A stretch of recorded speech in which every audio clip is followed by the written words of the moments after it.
Saudara-saudari semuanya, Shalom Alaikum. Kita mau membahas mengenai spiritual menurut iman Katolik. Saya malas membahas hal seperti ini karena menurut saya tidak terlalu penting. Tapi mungkin penting untuk banyak orang Katolik yang ingin tahu tinjauan secara Katolik seperti apa. Mari kita lanjutkan yang trending topik ini. Di Indonesia, perihal boroh ini menjadi perbincangan hangat karena melibatkan nama-nama terkenal di kalangan para selebriti. Saya nggak usah sebut namanya, kamu sudah tahu semuanya. Nah, di Indonesia berkembang aneka versi atau aneka persepsi tentang boroh. Ada yang bilang itu nggak ada rohnya kok. Itu hanya boneka biasa, pokoknya kita mengadopsi bla bla bla bla, nggak ada rohnya. Tapi ada yang bilang ada rohnya loh. Nah, di Indonesia sendiri sudah karena perkembangan dari Thailand ada beberapa persepsi atau beberapa versi. Nah, untuk pembicaraan kali ini, apa yang saya sebut boroh, boneka roh, atau spirit doll, saya mengikuti versi asli, tanda petik, dari Thailand tadi, yaitu versi asli Luktep tadi itu. Apa intinya Luktep itu? Dua hal. Yang pertama boneka yang berarti benda mati, yang boneka yang umumnya sifatnya naturalis, gambar bonekanya itu. Yang kedua dimasuki roh. Jadi saya mau bahas versi ini.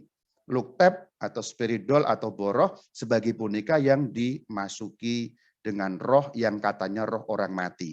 Yang dimaksud roh di Thailand itu yang dimasukkan itu roh orang mati. Bisa roh orang dewasa, umumnya katanya roh-roh anak kecil, anak balita, anak bayi yang menurut orang-orang itu belum kembali kepada Tuhan. Itulah yang dimaksudkan dengan Luktep. Jadi saya mengikuti versi ini untuk pembahasan kali ini. Pertanyaan besarnya adalah, bisakah roh orang mati atau arwah dimasukkan ke dalam boneka? Ini sesungguhnya pertanyaan yang perlu dijawab ketika kita membahas mengenai boroh, mengenai spiritual. Pertanyaan yang secara teologis atau secara demonologis, intinya pertanyaan secara iman Katolik adalah bagian ini. Kalau untuk urusan psikologi, mental, dan sebagainya saya tidak bahas karena itu bukan ranah saya. Tapi ranah saya, kita sesungguhnya pembicaraan ini akan menjawab satu pertanyaan penting ini, bisakah roh orang mati atau arwah dimasukkan ke dalam boneka? Yuk sekarang kita jawab. Silakan jawab ya. Yes, no, ya, ya ada macam-macam jawaban ya. Dan mungkin beberapa orang juga merasa bingung jawabannya apa. Bisa enggak ya? Bisa enggak ya? Enggak, bisa enggak bisa. Nah, dan sebagainya. Nah, saudara-saudari semuanya, untuk menjawabnya kita perlu mengenal 3 jenis roh. Jadi pengertian pertama yang perlu kita lakukan adalah kita mengenali dulu 3 jenis roh. Ini merupakan ajaran gereja Katolik yang perlu kita tahu untuk bisa menjawab, bisa enggak sebenarnya roh orang mati atau arwah dimasukkan ke dalam boneka, lebih khusus atau lebih umum ke dalam benda-benda yang lain. Yuk kita membahas mengenai 3 jenis roh. Apa saja sih 3 jenis roh itu? Yang pertama itu roh Allah. Yang kedua roh malaikat, yang ketiga roh manusia. Inilah 3 jenis roh yang ada di dalam ajaran gereja Katolik. Roh Allah, roh malaikat, dan roh manusia. Tetapi kalau kita rinci ada 7. Yang pertama roh Allah itu satu-satunya, Esa. Tidak ada yang menyaingi, tidak ada yang menyandingi juga. Intinya Allah sebagai satu-satunya pencipta. Nah, roh malaikat ada 2, malaikat jahat itu setan dan malaikat baik namanya malaikat. Kemudian manusia ada 4 kategori, manusia di bumi berarti masih hidup dan yang mati 3 di surga, di purgatorium dan di neraka. Inilah ilmu mengenai roh dalam ajaran gereja Katolik. Kalau pembagian 3 besar, roh Allah, roh malaikat, roh manusia. Ya, diingat baik-baik.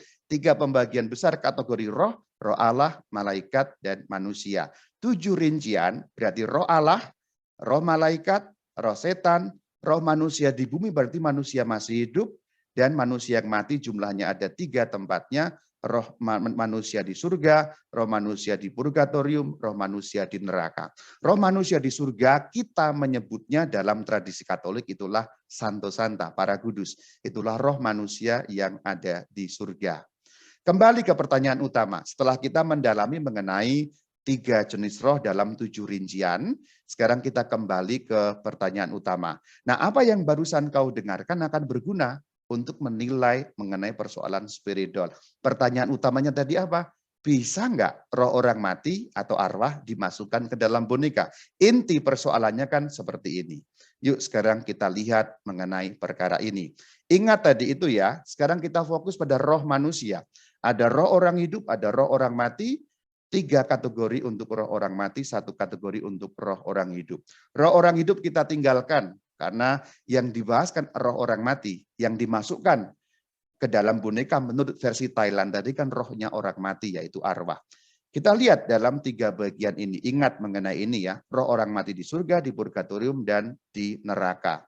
Seperti apa keadaan roh orang mati menurut ajaran gereja Katolik? Ini sudah pernah dibahas di dalam rute orang mati, maka tidak akan diulangi. Secara garis besar akan saya sampaikan saja.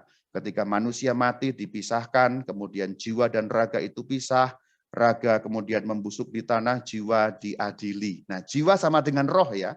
Kalau ada istilah jiwa dalam ajaran Katolik itu sama dengan roh. Nah, berarti rohnya manusia itu masuk ke pengadilan, langsung ada surga, ada neraka, ada purgatorium. Maksudnya apa? Roh orang yang mati kemudian langsung pada detik kematiannya atau saat kematiannya, dia akan ada di surga atau neraka atau purgatorium, dan keadaan itu berlangsung final. Maksudnya apa? Yang di surga tidak akan keluar dari surga, di neraka demikian juga. Purgatorium itu hakikatnya adalah surga. Surga yang tertunda, maka sebenarnya final juga. Dan ini menantikan akhir zaman. Berarti di dalam rute orang mati kita tahu roh manusia, roh orang mati, arwah, itu berada di surga atau neraka atau purgatorium dan final. Nah, pengertian mengenai ini perlu kita tahu. Roh manusia yang mati di surga, purgatorium, dan neraka tidak dapat dipanggil ke bumi. Nah, perkara ini harus Anda dalami di pengajaran mengenai rute orang mati. Saya tidak akan jelaskan di sini, tapi pengertian ini harus ada. Kalau enggak ada, mungkin bingung, tapi Anda langsung meluncur saja, katkit rute orang mati akan menemukan. Jadi katkit rute orang mati. Intinya adalah roh manusia yang mati, yang di surga, yang di purgatorium, atau yang di neraka tidak dapat dipanggil ke bumi karena sudah melalui pada pengadilan. Jadi tidak ada roh orang mati yang gentayangan, ada di batu, ada di pohon, ada di tempat-tempat tertentu, atau bahkan penasaran berkeliling kemana-mana. Di dalam konsep look tab itu kan yang dimasukkan itu keyakinannya adalah roh-roh yang seperti itu yang belum sampai ke alam sana. Menurut ajaran Katolik, tidak ada roh yang tidak sampai ke alam sana. Simpelnya adalah semua roh akan sampai ke alam sana, alam akhirat, detik itu juga ketika orang mati. Berarti detik itu ketika orang mati, roh itu akan pasti sampai di surga atau di neraka, atau surga yang tertunda namanya purgatorium. Jadi tidak mungkin ada roh yang belum sampai pada tujuan. Karena detik orang mati, roh itu sampai ke tujuan. Demikian ajaran gereja Katolik. Nah, mengenai ini jangan bertanya lagi nanti supaya kita tidak mundur ya. Anda sudah harus mengetahui di dalam pengajaran mengenai dunia orang mati, khususnya rute orang mati. Berarti 3 sudah kita coret. Kan kembali ke pertanyaan awal tadi. Mungkinkah roh orang mati alias arwah bisa dimasukkan ke dalam boneka? Menurut pengajaran gereja Katolik berdasarkan ilmu mengenai rute orang mati tidak mungkin. Maka 3 kita coret. Tidak mungkin roh orang mati yang di surga, purgatorium, dan neraka masuk atau dimasukkan ke dalam boneka. Coret, berarti sudah tidak ada kemungkinan seperti itu. Selanjutnya, kita akan lihat bahwa roh manusia yang hidup juga tidak dapat dimasukkan ke dalam benda. Karena roh orang hidup ya ada di raganya masing-masing. Artinya apa? Roh saya ya ada di sini, roh kamu ya ada di raga kamu masing-masing. Sehingga nggak bisa dipindah-pindahkan ke benda atau ke tempat-tempat yang lain. Artinya kemungkinan ini juga kita coret. Berarti sudah ada 4 yang kita coret. Roh orang hidup juga tidak mungkin dimasukkan ke dalam benda, dalam hal ini adalah boneka. Roh Allah juga tidak dapat dimasukkan ke dalam benda. Berarti dalam hal ini, kemungkinan ini juga kita coret. Kurang ajar sekali, masa Allah dimasukkan ke dalam boneka? Tidak mungkin. Berarti kesimpulan kita Allah, roh Allah, tidak mungkin masuk dalam boneka atau dimasukkan dalam boneka. Berarti sudah ada 5 yang kita coret. Ternyata roh malaikat juga tidak dapat dimasukkan ke dalam benda. Artinya kita tidak bisa menyuruh-nyuruh malaikat sekehendak kita. Karena malaikat itu pelayan ilahi. Hanya Allah yang mampu mengutus dan menyuruh-nyuruh roh malaikat. Malaikat itu roh murni, maka roh malaikat kita menyebutnya. Jadi kemungkinan bahwa malaikat bisa masuk ke dalam benda juga tidak mungkin. Jadi sudah 6 kita coret dari 7 kategori roh tadi, maka kemungkinannya tinggal 1, yaitu roh setan. Karena tidak ada kemungkinan roh yang lain bisa dimasukkan ke dalam spiritual tadi itu. Kemungkinannya tinggal 1, S-E-T-A-N, setan. Lalu bagaimana ini? Pertanyaan mengenai persoalan ini adalah, bisakah setan masuk atau tanda petik dimasukkan ke dalam benda? Dalam ini ke dalam boroh, boneka roh, atau spiritual, atau luktep tadi. Ini yang kemudian perlu kita jawab, karena roh yang lain tidak mungkin masuk atau dimasukkan ke dalam benda. Nah, tinggal ada 1. Kalau 1 ini pun tidak bisa dimasukkan, ya selesai sudah. Tapi kita lihat di dalam ilmu demonologi yang dimiliki oleh gereja Katolik, mungkinkah setan masuk atau dimasukkan? Saya kata dimasukkan pakai tanda petik karena apa? Tentu sebenarnya setannya masuk sendiri, kalaupun bisa. Tapi ada metode-metode, yaitu ritual-ritual alam gaib yang namanya okultisme, yang kemudian menyuruh setan masuk, tentu dengan imbalan tentu saja. Ya imbalannya sudah kita tahulah, pembahasannya sudah ada banyak di dalam dunia alam gaib. Jadi kita lihat bagaimana kemungkinan mengenai ini. Jawabannya ternyata bisa. Di dalam iman Katolik, terutama menggunakan ilmu demonologi, setan bisa dimasukkan atau masuk ke dalam sebuah benda. Loh kok bisa? Dari mana kita tahu bahwa itu bisa masuk? Untuk menjawab mengenai ini, sekarang kita perlu tahu ilmu demonologi dan eksorsisme terkhusus mengenai 5 aktivitas setan. Lah tahu sudah atau belum nih? 5 aktivitas setan. Ada tipe A, B, sampai E ya. Yuk kita lihat bersama-sama secara sekilas. Aktivitas setan terbagi dalam 2 golongan besar. Aktivitas biasa namanya godaan, aktivitas tidak biasa ada 4, investasi, veksasi, obsesi, dan posesi. Berarti ada 5 tipe. Tipe A namanya godaan, tipe B namanya investasi, tipe C veksasi, yang D obsesi, dan E namanya posesi atau kerasukan. Inilah 5 tipe mengenai aktivitas setan. Saya tidak bahas mengenai ini tentang aktivitas ini panjang lebar. Nah, nanti pada bulan Februari, berarti sebentar lagi saya akan membahas persoalan ini secara lebih panjang lebar ketika nanti di channel YouTube Katkit saya membahas mengenai eksorsisme. Sebulan full selama Februari, setiap hari jam 12 siang ada pembahasan mengenai dunia roh dan terutama eksorsisme. Sekarang kita fokus pada yang namanya investasi. Dari yang lain-lain kita abaikan. Apa itu investasi? Oh ya, ini saya ingatkan, ini invest, pakai F ya, bukan pakai V. Kalau penanaman modal itu V ya, investasi. Membacanya mestinya begitu, investasi. Kalau ini invest, berbeda, bunyinya berbeda. Investatio dan investasi. Oke, itu bukan persoalan kita, itu persoalan kebahasaan. Saya mengingatkan itu karena dalam bahasa Indonesia F dan V itu disamakan. Jadi nanti jangan mengira investasi berarti penanaman modal ya Rama ya. Bukan itu ya.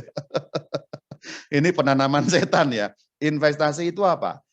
Dalam ilmu demonologi yang dimiliki gereja Katolik kita tahu investasi adalah kehadiran setan pada tempat, benda, dan binatang. Jadi setan memang bisa masuk pada tempat tertentu, benda, bahkan binatang. Terkhusus ketika kita membahas luktep alias boroh atau spiritual, berarti kehadiran setan yang ada dalam sebuah boneka, artinya itu benda. Berarti itu termasuk golongan investasi. Tempat itu misalnya kita jumpai dalam kegiatan sehari-hari kita, ada namanya rumah angker, tempat keramat dan sebagainya. Binatang kalau kita kembali ke zaman kuno, babi ngepet dan sebagainya itu bisa. Jadi kehadiran setan pada tempat, benda, dan binatang itu namanya investasi. Berarti setan itu bisa masuk dan atau dimasukkan ke dalam sebuah benda dalam hal kita yang kita bicarakan adalah spirit doll atau boneka roh. Berarti setan bisa masuk ke dalam roh. Setan bisa masuk rohnya ke dalam boneka. Ya, jadi belibet menjelaskannya. Nah, mengenai investasi ini juga ada landasan-landasan alkitabiahnya. Yuk kita lihat di dalam Lukas 11 ayat 25. Ia, roh jahat, pergi dan mendapati rumah itu bersih tersapu dan rapi teratur. Lalu roh jahat itu keluar mengajak 7 roh yang lain yang lebih jahat dan mereka masuk berdiam di situ. berarti berdiam di sebuah rumah.